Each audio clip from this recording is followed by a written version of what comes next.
네, 도don고등학교 학생 여러분 안녕하세요. 오늘 유신론적 실존주의 키에르케고르와 야스퍼스 살펴보도록 하겠습니다. 키에르케고르는 유신론적 실존주의자인데요. 유신론적 실존주의, 즉 기독교인입니다. 그래서 우리가 실존주의 부분에서는 이 사람이 기독교의 신을 믿는지 안 믿는지, 기독교의 신을 전제하고 있는지 아닌지를 구분하고 가는 것이 중요하다고 했습니다. 키르케고르는 기독교의 신을 믿는 사람이다. 그리고 그럴 것을 바탕으로 실존주의를 주장한 사람이다라는 것을 염두에 두고 시작해 보도록 하겠습니다. 자, 실존주의의 인간관, 키에르케고르의 인간관부터 살펴보도록 하겠습니다. 인간은 항상 이것이냐 저것이냐, 이것이냐 저것이냐를 선택해야 한다. 이것이냐 저것이냐를 선택해야 된다. 이것도 잘 나오는 표현인데요. 이거를 이러한 존재를 키에르케고르는 실존이라고 불렀습니다. 실존. 이러한 선택의 상황에 놓인, 선택의 구체적인 상황에 놓인 존재를 실존이라고 불렀습니다. 2번, 개인의 주체적인 선택을 강조하면서 주체성이 진리라고 주장을 했는데요. 주체성이 진리다라고 하는 것은 무슨 말이냐? 개인이 선택하는 것, 개인이 주체적으로 선택하는 것이 곧 진리라는 의미입니다. 그러면 진리는 객관적인 것일까요? 주관적인 것일까요? 네, 진리는 주관적인 것이 되는 거죠. 객관적인 것이 아닌 것이 됩니다. 네, 좀 중요한 특징입니다. 네, 객관적인 것이 아니라 주관적인 것이 되는 거예요. 실존주의의 어떤 공통된 되게 중요한 어떤 포인트가 되는 건데요. 실존주의는 어떤 객관적인 도덕 원리라던가 도덕 원리, 근대에서 중요하게 생각했던 객관성, 보편성,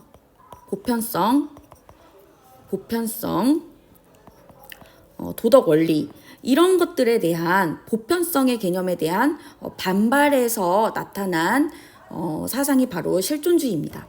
그래서 이러한 실존주의 사상의 시초인 키에르케고르의 아이디어를 조금 더 구체적으로 알아보기 위해서 키에르케고르의 문제의식을 한번 살펴보도록 하겠습니다. 네, 학습지에는 없는 내용인데 선생님이 한번 가져와 봤어요. 네, 소위 객관적인 진리. 선생님이 이거 이따가 이제 실존주의 등장 배경 부분을 우리가 학습지는 살펴보지 않았잖아요. 이따가 다시 살펴볼 거거든요. 이 다음에. 자, 그래서 요런 학습지를 다시 살펴보는 이유는 이제 문제에 잘 나오는 개념이 뭐냐, 실존주의에서 실존주의에서 긍정 개념이 뭐고 부정 개념이 뭐냐, 요거를 잘 물어봐요. 왜냐하면 보통 윤리에서 긍정적이라고 생각할 것 같은 개념을 실존주의에서 부정적으로 생각하거든요. 이런 것들이 그래요. 객관적인 진리, 이거 실존주의에서 부정적으로 보는 개념입니다. 공통적으로. 그래서 그런 부정적인 개념 선생님이 세모 표시할 거예요. 그래서 여러분들이 그렇게 뭐 메모를 해두던가 그러면 되고요. 이따가 학습지 할 때도 이렇게 세모 표시할 겁니다. 네, 소위 객관적인 진리를 발견한다고 해서 그것이 무슨 소용이 있다는 말인가? 철학의 모든 체계를 탐구하고 그것을 모두 개관하고 개별 체계 속에 깃든 불합리를 지적한다고 해서 그것이 무슨 소용이 있다는 말인가? 그 속에 내가 살고 있는 것이 아니지 않은가? 그러니까 객관적인 진리라고 하는 것이 내 삶의 문제를 해결해 줄 수 없었다는 거죠. 객관적인 도덕 원리, 그것이 우리 삶의 문제를 해결해 줄 수 없었어요. 현대사회에 우리 더 복잡해 가고 있는데 그 진리라고 하는 것, 어떤 도덕 법칙이라던가 또 과학이라고 하는 것들, 이런 것들이 우리의 문제를 해결해 주기는커녕 더욱더 우리에게 더 많은 문제들을 안겨주기만 했다는 거죠. 그래서 오히려 키에르케고르 시대는 아니지만 이후에 더 전쟁 같은 것들도 벌어지고 우리의 삶을 더 불안하게만 만들었다는 거죠. 결국에는 우리의 삶의 문제를 해결해 주는 것이 진리가 아닌가. 진리라고 하는 것은 결국에는 개개인이 주체적으로 판단해서 해결할 수 있다라는 거죠. 개개인이 개개인의 삶에 답을 줄 수 있는 것은 결국 개개인의 주체적인 선택이라는 거죠. 결국 진리는 이 삶에 개개인의 삶에 답을 줄 수 있어야지 그것이 진리고, 결국 진리는 주체성이고, 결국 진리는 주관적이다라는 것이 키에르케고르의 판단이었던 거죠. 그래서 키에르케고르는 몰개성적이고 보편성, 전체성을 특징으로 하는 현대 사회에 이런 것들 다 부정적인 개념입니다. 키에르케고르뿐만이 아니라 그 뒤에 나오는 모든 실존주의자들은 이런 단어들에 대해서 부정적으로 봅니다. 그래서 시험에서도 부정적으로 보겠죠. 네, 구체적이고 유한한 존재, 이런 존재를 실존이라고 표현합니다. 현존하는 개인에게 개인만이 각자가 각자에 대해서 답을 찾아야 되는 거죠. 그래서 이런 주체성, 주체적으로 선택해야 되는 거예요. 주체성이라는 건 각자가 선택해야 된다라는 의미입니다. 그래서 주체성만이 답을 줄 수 있다. 주체성이 진리다. 이렇게 정리하시면 됩니다. 자, 이렇게 선생님이 준비를 해봤는데 필기하기 편하라고 알아서 여러분들이 필기하시면 되겠습니다. 그래서 왜 주체성이 진리냐? 네, 이것이냐 저것이냐를 결단해야 하는 실존적 상황에서는 오직 주체성만이 답을 줄 수 있다. 그래서 실존과 관련하여 참으로 의미 있는 진리는 뭐냐?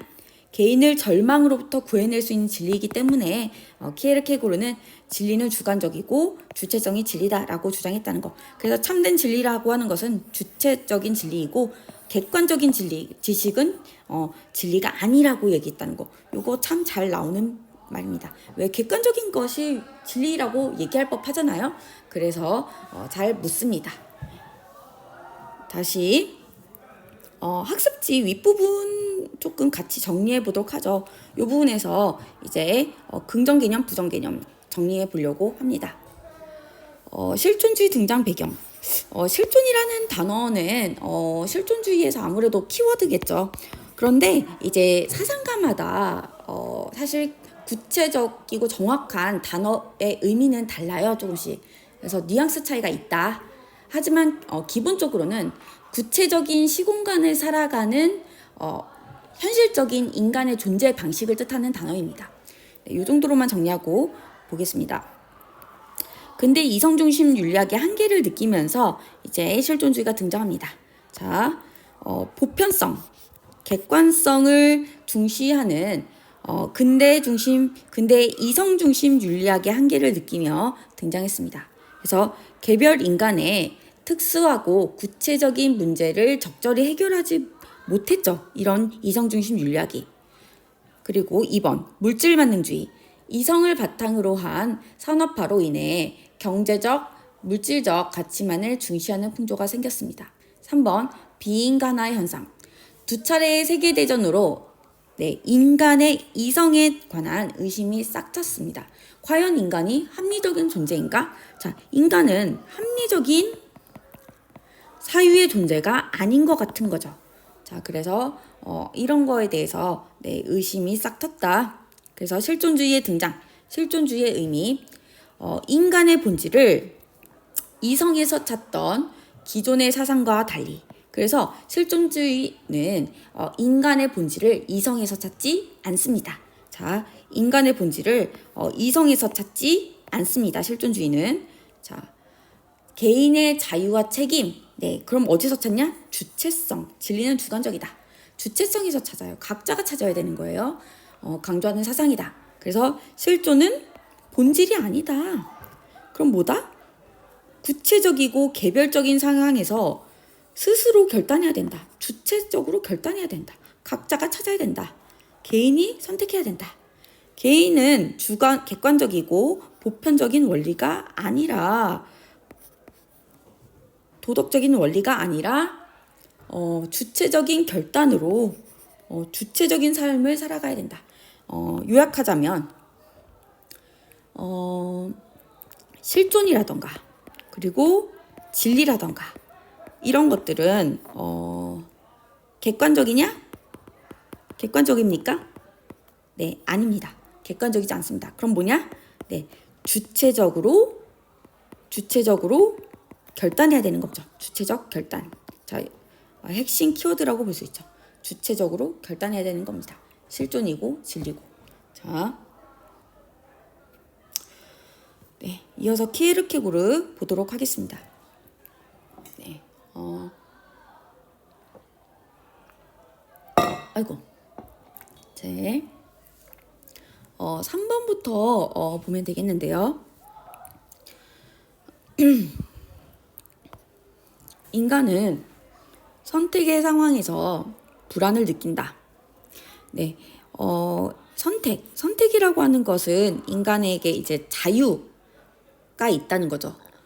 근데 이러한 자유는 인간에게 불안을 줍니다. 불안. 선택권이 있다는 건 불안을 느끼게 해요. 왜 그러냐? 부담스럽잖아요.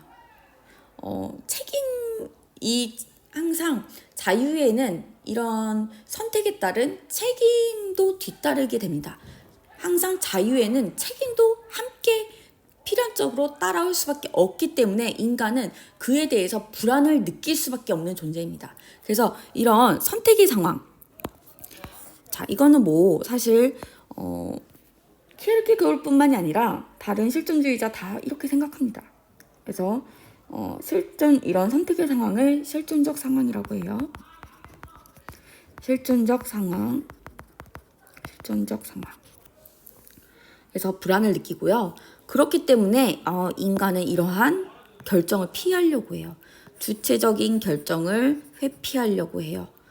그런데 이러한 주체적인 결정을 회피하면 어떻게 되냐? 자, 절망에 이르게 되는데 그 절망은 키에르케고르는 절망을 조금 맥락에 따라서 뉘앙스 차이가 있는데 절망 중에서도 되게 부정적인 의미의 절망이 있어요. 그게 뭐냐? 죽음에 이르는 병이 있어요. 자, 죽음에 이르는 병인 절망에 이르게 됩니다. 자, 절망에 대해서 조금 정리를 해볼게요. 절망. 자, 절망. 자, 뒤에 가서 학습지 이렇게 조금 공간이 필요해서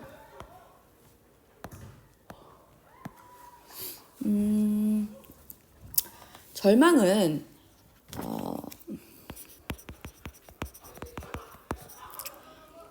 일단 그 자체로는 큰 불행이죠. 병입니다. 병이자 뭐 큰 불행입니다. 큰 불행. 그 자체로는 그래요. 그리고 뭐 타락입니다. 이 절망의 반대는 뭐냐? 네, 신앙입니다. 유신론적 실존주의라고 했죠. 네, 신앙입니다. 신앙. 그래서 키에르케고르는 신앙을 통해서 절망을 극복할 수 있다. 중요한 부분인데요. 절망을 극복할 수 있다라고 얘기합니다. 그래서 신앙을 통해서 절망을 극복할 수 있다.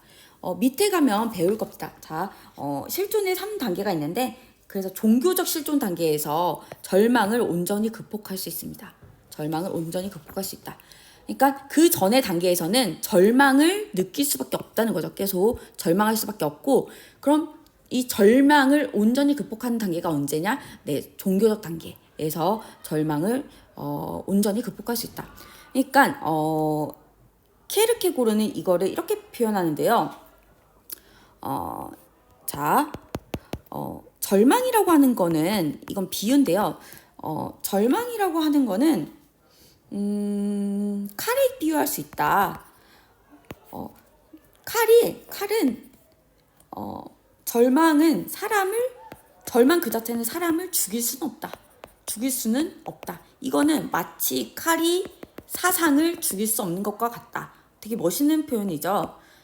칼이 사상을 죽일 수 없는 것처럼 절망 그 자체가 사람을 죽이는 건 아니다. 근데 칼은 오히려 사상을 더 이제 강하게 만들죠. 핍박하면 할수록 사상은 더 강해지잖아요. 그것처럼 절망은 오히려 사람을 더 자기 자신을 실존을 찾게 만드는 걸 진정한 실존으로 나아가게 하는 걸 수 있다는 거죠. 그래서 이렇게 얘기해요. 절망에 대해서 역설인데요. 절망한다는 것은 인간이 동물보다 더 이제 우월한 점이다라고 표현을 합니다. 그래서 절망은 병인 건 맞는데 그 병에 오히려 한 번도 걸리지 않았다는 것이 최대한의 가장 불행한 인간이다라고 표현을 해요. 오히려 그 병에 걸린 것이 진정한 축복이다라고 얘기를 합니다. 역설이죠. 그러나 그 병에 걸리고도 낫기를 원하지 않는 것, 즉 계속 병에 걸렸으면서 병에 나으려고 하지 않고 거기에 머물러 있는 거죠. 선택을 회피하는 거죠. 계속 가만히 무기력하게 있는 거죠.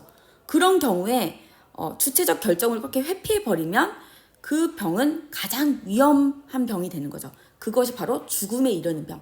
그러니까 주체적인 결정을 회피하면 그 병은 결국 죽음에 이르는 병이 되는 거죠. 나으려고 하지 않으면 죽음에 이른다라고 표현합니다. 자, 요거는 뭐 이해하는 만큼 이해하시면 됩니다. 자, 그리고 여기다가 3번이라고 적고 이렇게 적으면 됩니다. 이 불안이라던가 이거는 뭐 절망뿐만이 아니라 불안도 포함되는 말인데요. 불안과 절망이라는 단어가 그 자체로는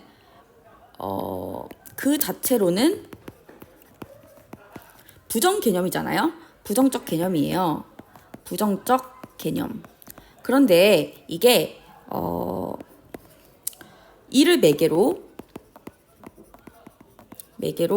하여 인간의 진정한 모습, 그러니까 참된 실존이라고 하죠. 진정한 모습을 명확히 한다는 점에서 명확히 한다라는 것이 그 이후에 키에르케고르가 실존주의의 시초잖아요. 그 이후에 실존주의 공통으로 나타나는 내용입니다. 그래서 실존주의 공통점이다. 정리하시면 됩니다. 공통. 인간의 진정한 모습, 이거를 참된 실존 이렇게 표현할 수 있습니다. 그래서 불안과 절망은 그 자체로는 되게 부정적인 개념이 맞거든요. 근데 이거는 이를 통해서 이를 극복하는 과정에서 참된 실존으로 나아간다라는 내용이 실존주의 공통으로 나타나요. 그러니까 이거는 꼭 거쳐야 되는 과정인 거죠. 네. 다시 학습지. 네, 그래서 이 주체적 결정을 회피하면 안 돼요. 수용해야 되는 겁니다. 이 주체적인 결정은 회피하면 안 되고 뭐 해야 된다? 회피하면 안 되고 수용해야 되는 거예요. 주체적인 결정을 수용해야 됩니다. 그렇지 않으면 뭐에 이른다? 죽음에 이르는 병. 그러니까 절망은 그 다음 단계로 절망을 수용해야 되지 그 다음 단계로 나아갈 수가 있어요. 그러니까 절망을 받아들이고 그 다음 단계를 이제 모색해야 되는 거예요. 자, 죽음에 이르는 병. 이제 나가게 보겠습니다. 1번. 이제 신 앞에 선 단독자로서 주체적으로 결단할 때 참된 실존에 이를 수 있다. 자, 이거는 이제 3단계를 뜻하는데요. 종교적 실존 단계를 뜻합니다. 그래서 이 단계는 이게 참된 실존에 이르는 단계를 의미하는데요. 이 단계에서는 스스로 신을 믿고 따르리라. 즉 자신의 모든 삶을 신의 뜻에 맡기리라 라고 주체적으로 결단하는 단계입니다. 이 단계에서 참된 실존에 이를 수 있다. 친구들이 혼동하는 게 신을 믿고 따르니까 왠지 주체적으로 내가 아니라 신을 믿는 거잖아요. 그러니까 주체적으로 결단하는 게 아닌 것 같은 거죠. 그래서 주체적으로 결단하는 것이 아니라고 착각을 하는데 신을 믿고 따르기로 내가 결정한 겁니다. 그래서 혼동하지 않도록 합니다. 자, 이때 이 3단계 종교적 실존 단계에서 참된 실존을 찾는다는 거 먼저 정리한 다음에 실존의 3단계 구체적으로 살펴보도록 하겠습니다. 자, 먼저 가장 처음의 단계는 심미적 실존의 단계입니다. 심미적 실존의 단계. 자, 이 단계는 삶의 가치를 감각적인 쾌락, 즉 향락을 추구하면서 기쁨을 느끼는 단계예요. 그런데 이렇게 감각적인 쾌락에서 삶의 의미를 찾다 보면 곧 허무함을 느끼게 돼 있어요. 인간은 여러분들이 이제 고등학생 때는 이제 공부하느라 바쁜데 대학교 가면 이제 느끼게 될 거예요. 이제 방탕하게 생활하다 보면은 이거는 좀 아닌 것 같다라는 뭔가 재밌긴 재밌는데 이게 이러면 안 되는, 이렇게 살면 안 될 것 같다라는 거를 느끼게 될 겁니다. 그래서 이러한 삶은 곧 허무로 인간을 허무함을 느끼게 되고 뭔가 더 의미 있게 살아야겠다라는 인간의 인생에 의미가 있지 않을까? 이런 의구심을 들게 합니다. 그러면서 뭐를 느끼게 하냐? 절망을 느끼게 합니다. 그러니까 심미적 실존 단계에서는 뭐가 있어요? 절망. 근데 이 절망은 그 자체로는 부정적인 개념이지만 뭐를 하게 하냐? 인간에게 도약을 하게 합니다. 어떻게? 그 다음 단계로 도약을 하게 하죠. 그래서 그 다음 뭐를 하게 돼요? 절망을 극복하게 나아가게 하는 거죠. 그러니까 부정적인 개념만은 아닌 거죠. 자, 그래서 윤리적인 실존 단계. 자, 요 부분이 좀 중요한데요. 왜 그러냐? 친구들이 착각을 해요. 윤리적인 실존 단계에서 진정한 실존을 찾을 것이라는 착각을 합니다. 자, 그렇지 않습니다. 윤리적인 실존 단계도 절망에 빠뜨립니다. 왜 그러냐? 자, 우리는 이 윤리적인 실존 단계는 어떤 단계냐면 소크라테스처럼 보편적인 윤리 규범을 준수하는 아주 바람직한 단계입니다. 그런데 왜 이 단계에서 우리는 또 절망을 하게 되냐면 내가 그거를 지킬 수가 없거든. 여러분들 한 번이라도 착하게 살려고 노력해 본 친구들은 깨달았을 거야. 나는 착해질 수 없다라는 것을. 거짓말을 한 번이라도 안 하려고 노력했던 친구들은 알게 될 겁니다. 내가 거짓말쟁이라는 것을. 나는 거짓말을 할 수밖에 없구나. 내가 아무리 거짓말을 안 하려고 해도 나는 거짓말을 한 번이라도, 그러니까 한 번은 거짓말을 여러분들 절대 안 할 수 있습니까?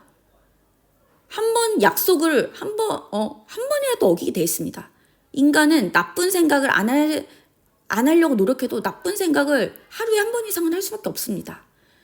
인간은 거짓말을 할 수밖에 없습니다.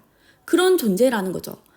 그래서 윤리 규범을 인간은 어기고 죄를 지을 수밖에 없는 존재라는 거죠.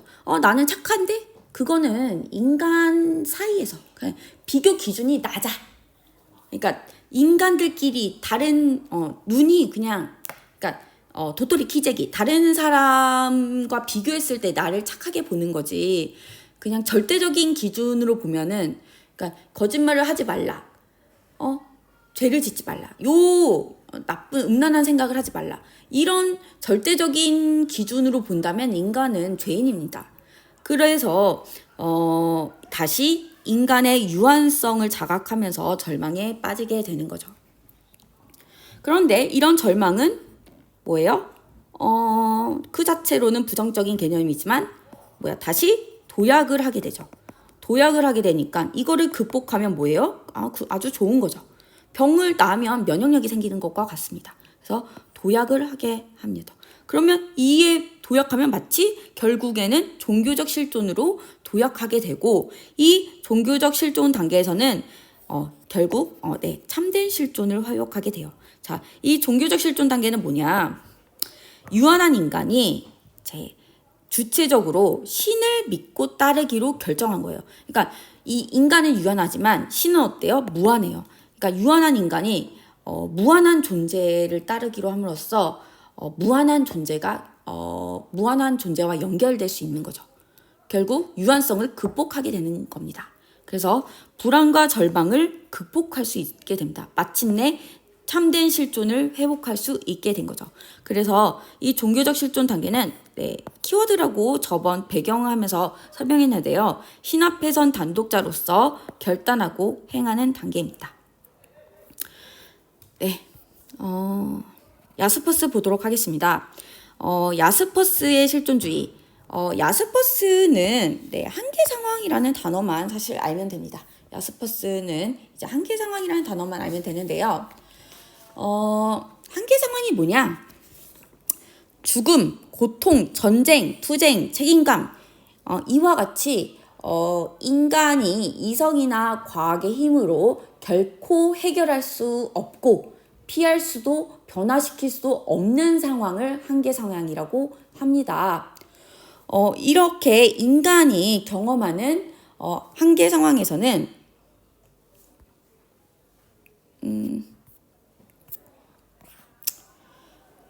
경험하는 절망과 한계 상황에서 경험하는 절망과 좌절을 발판 삼아 이런 여기도 나오죠. 절망과 좌절. 이거는 그 자체로는 부정 개념이지만 이거를 발판을 삼는다면 이거를 통해 인간은 참된 자기 실존을 이해할 수 있게 되는 거죠. 그러면 뭐야? 이해할 수 있게 되면 참된 자기 실존에 도달할 수 있게 되는 거죠. 자, 3번. 죽음과 같은 한계 상황에 직면한 인간은 죽음이 대표적인 한계 상황입니다. 죽음이 대표적인 한계 상황인데요. 이러한 한계 상황에서 인간은 자신의 유한성을 자각하는 순간 스스로의 결단을 통해서 그때 인간이 종교를 많이 믿게 되죠. 자, 초월자의 존재를 수용하고 참된 실존을 회복하고 비약할 수 있다. 즉 자신을 넘어서는 존재 자체로 나아갈 수 있다.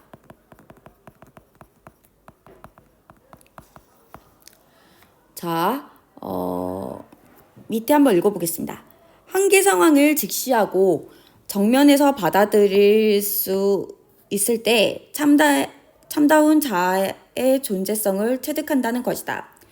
야스퍼스에 따르면 초월자가 전달하는 암호가 있는데 그 중에서도 가장 중요한 뜻을 담고 있는 암호가 바로 좌절이다. 좌절은 존재의 참모습을 풀어헤치는 암호인 것이다.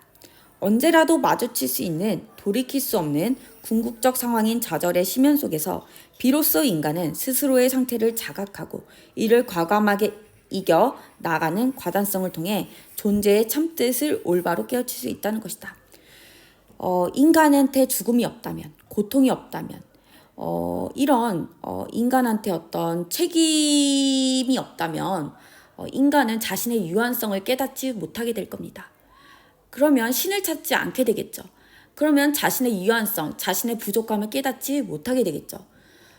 그러면 스스로 어떻게 더 나은, 무한한 존재를 향해 더 나은 존재가 되려고 하지 않고 더 나은 자신, 무한한 자신을 향해 나아가지 않을 겁니다. 도약하려고 하지 않고 머물러 있을 겁니다. 그래서 그러한 의미에서 야스퍼스는 이러한 한계 상황은 인간한테 절망과 좌절을 주지만 이를 발판 삼아 이를 통해서 인간은 참된 자기 실존을 향해 나아갈 수 있고 참된 자기 실존에 도달할 수 있다라고 얘기를 하는 겁니다. 자, 이해하셨죠? 자, 연대. 자, 또 실존주의자들은 이 사람들 간의 연대를 참 중요하게 생각합니다. 그래서 사람들끼리 이렇게 이 실존 상황에서 우리가 연대해서 우리의 문제를 해결할 수 있다는 거죠. 같은 시대를 살아가는 사람들끼리 이 개인은 현실에서 다른 사람들과 더불어서 이 문제를 같이 공유하면서 해결할 수 있다라고 해서 실존주의자들은 되게 연대를 중요하게 생각하고 이런 사회운동에 많이 참여를 합니다. 자, 그러므로 다른 사람과의 연대를 통해서 자신만이 아니라 다른 사람의 실존적 삶을 위해서도 노력해야 한다라고 강조합니다. 자, 하이데거 보겠습니다. 하이데거. 자, 지금부터 하이데거와 샤르트르는 뭐다? 네, 유신론입니까? 무신론입니까? 무신론이라는 거 꼭 염두에 두시고 가셔야 됩니다. 무신론, 즉 신의 존재를 믿는다, 안 믿는다? 안 믿는다. 신은 없다. 신은 없어. 자, 이렇게 못 받고 가셔야 합니다. 자, 하이데거의 키워드는 뭐다? 현존재. 현존재다. 현존재. 자, 현존재는 뭐냐? 현존재? 네, 현존재는 지금 여기에 있는 현실적인 인간 존재라는 뜻입니다. 지금 여기에 있는 현실적인 인간 존재다. 이 현존재를 이렇게도 표현할 수 있는데요.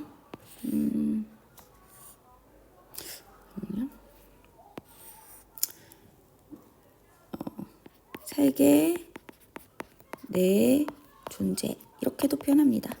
네, 제 시문에 잘 나오니까 한번 써봤고요. 자,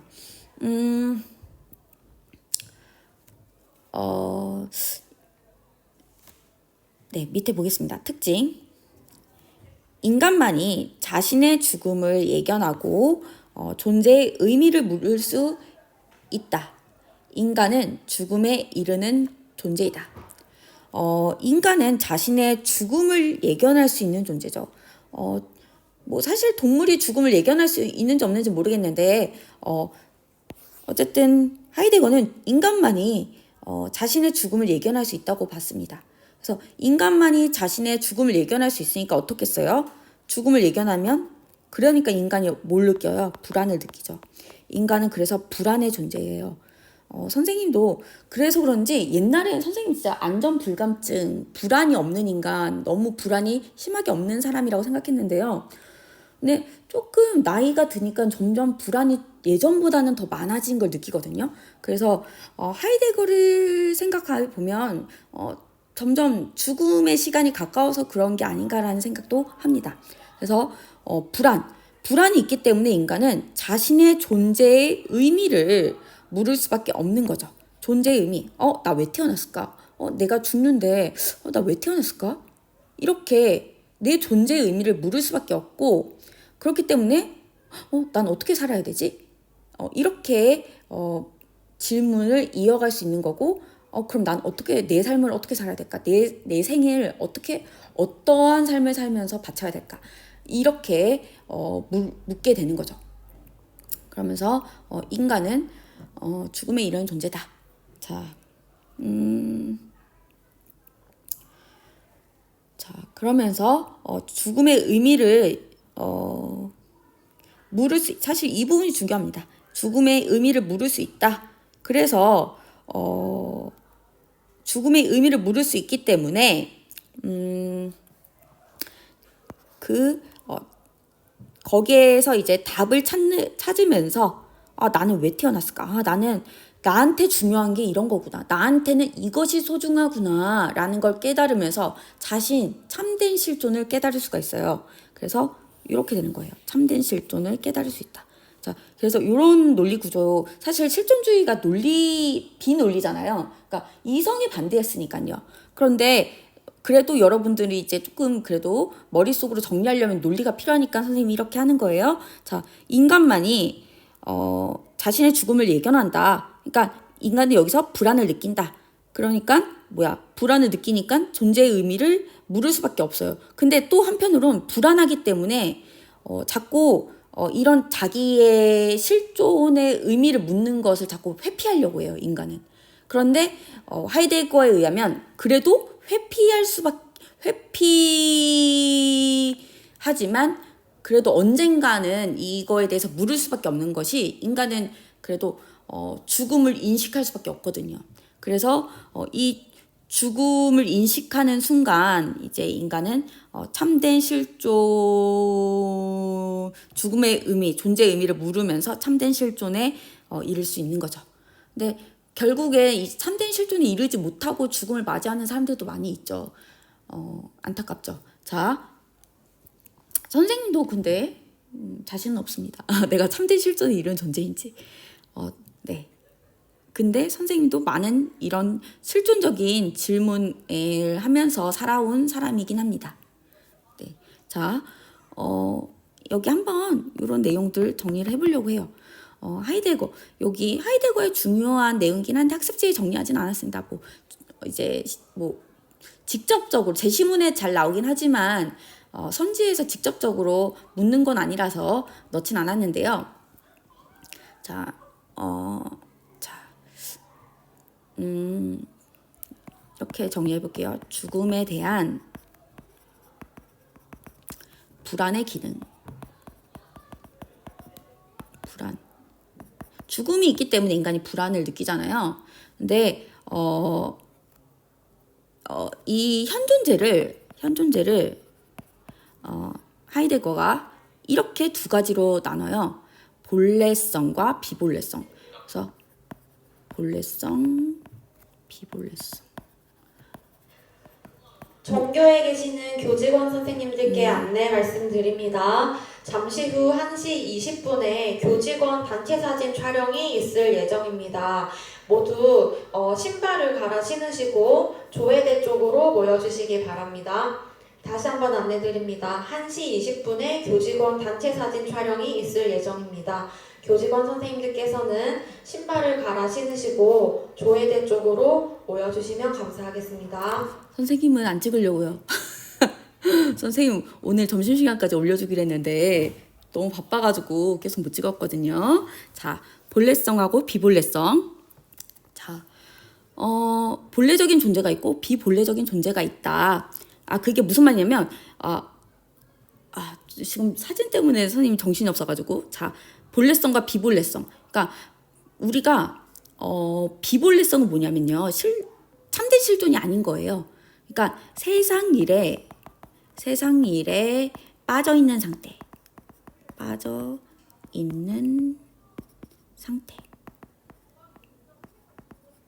세상 일에 빠져 있는 상태입니다.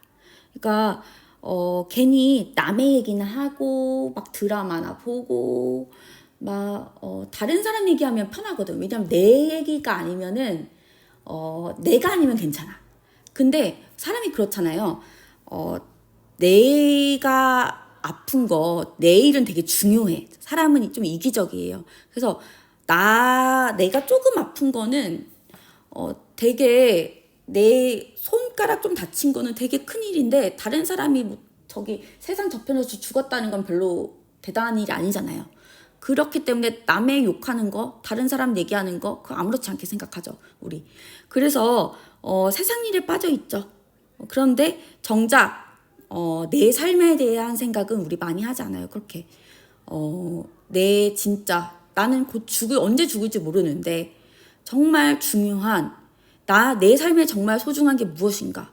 그래서 우리 정말 나한테 중요한 거 우리 엄마한테 사랑한다는 얘기, 정말 나한테 중요한 소중한 사람들한테 막대하면서 살잖아요. 그거 자기한테 무엇이 중요한지 몰라서 그래요.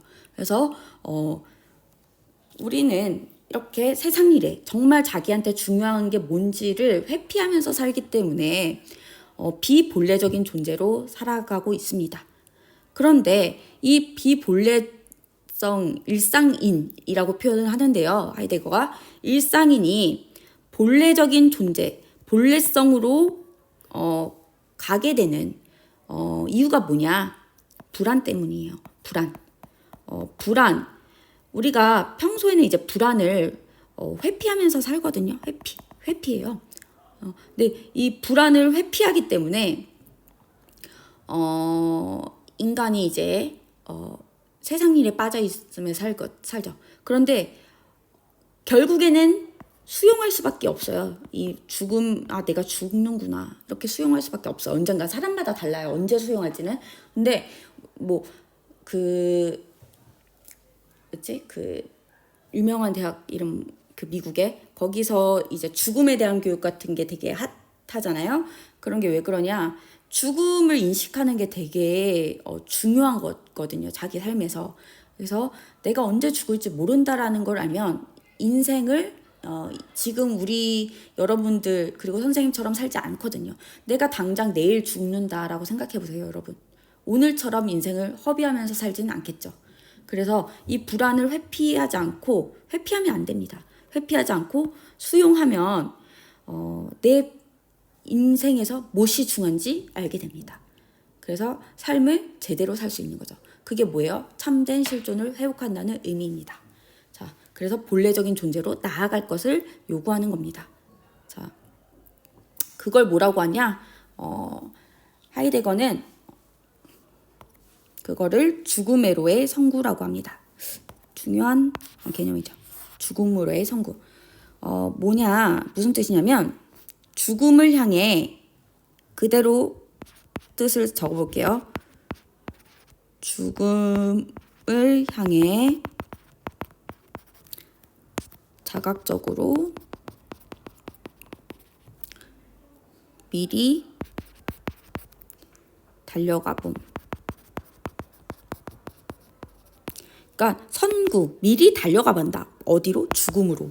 그러니까 인간은 동물과는 다르게 아까 얘기했듯이 죽음을 예견할 수 있는 존재잖아요. 죽음을 예견할 수 있다. 인간만이 죽음을 미리 예견해 볼 수가 있다. 그래서 자각적으로 죽음으로 미리 달려가 볼 수 있는 존재인 거죠, 인간은. 그래서 내가 내일 죽을 수 있다. 내가 당장 언제든지 죽을 수 있다라고 미리 한번 생각해 보는 거야. 그래서 내가 진짜 내일 당장 죽는다면 나는 지금 오늘 이 순간을 어떻게 살아갈까? 라고 생각을 한다면 나한테 뭐가 소중한지를 알게 됩니다, 여러분. 그래서 이 실존주의 상담 뭐 이런 거에서는 유서 같은 걸 쓰게 해요, 여러분. 그래서 그러면 진짜 막 펑펑 막 울고 사람들 막 그러거든요. 그래서 자기한테 뭐가 중요한지, 내 삶에 뭐가 중요했는지, 어떤 사람이 중요하고 내가 어떤 말을 해야 되고 어떤 걸 하면서 인생을 채워 나가야 되는지를 알게 되는 거죠. 현존재는 자신이 죽음을 향해 나아가고 있다는 사실을 수용해야 돼. 받아들이고 그러면 삶의 유한성은 유한성은 나쁜 것처럼 보이지만 사실 삶이 유한하기 때문에 소중한 거예요. 그래서 가치 있게 살려고 인간이 노력할 수 있게 되는 겁니다. 그래서 이런 일회성을 인간이 깨달음으로써 일상적이고 획일화된 삶의 방식에서 벗어나고자 한다. 그래서 이런 획일성에서 벗어나려고 한다. 그러면서 인간이 참된 실존을 회복할 수가 있는 거죠. 자, 하이데거에 따르면 현존재는 이렇게 해볼까? 현존재는 자기 존재를 문제로 삼는 특별한 존재로 죽음에 대한 불안과 공포를 안고 살아간다. 이러한 불안과 공포를 부정적으로만 보지 않고 존재의 본질을 경험하기 위해 필수적인 것으로 보았다. 이게 실존주의 공통의 내용이다라고 정리를 해둘까요? 실존주의 공통. 네. 그다음에 현존재가 죽음을 향해 나아가고 있다는 사실을 받아들이고 이거를 이제 죽음으로의 선구라고 표현을 했죠. 죽음으로의 선구. 삶의 유한성과 일회성을 깨달음으로써 일상적이고 획일화된 삶의 방식에서 벗어나고자 할 때 자신이 누구인지 스스로 묻고 답함으로써 자신의 진정한 실존을 성찰하게 된다. 자, 3번. 인간은 자신의 가능성을 파악하고 스스로 자신의 삶을 기획하고 창조해 나가는 능동적인 존재가 되어야 하며 이때 주체적인 삶을 살아갈 수 있다. 여러분, 선생님이 샤르트르는 이따가 밤에 올릴 수 있을 것 같아요. 미안해요. 이거 다 하고 가려고 했는데 선생님 영화관을 가봐야 돼서 여기까지 해야 될 것 같아요. 미안합니다, 여러분.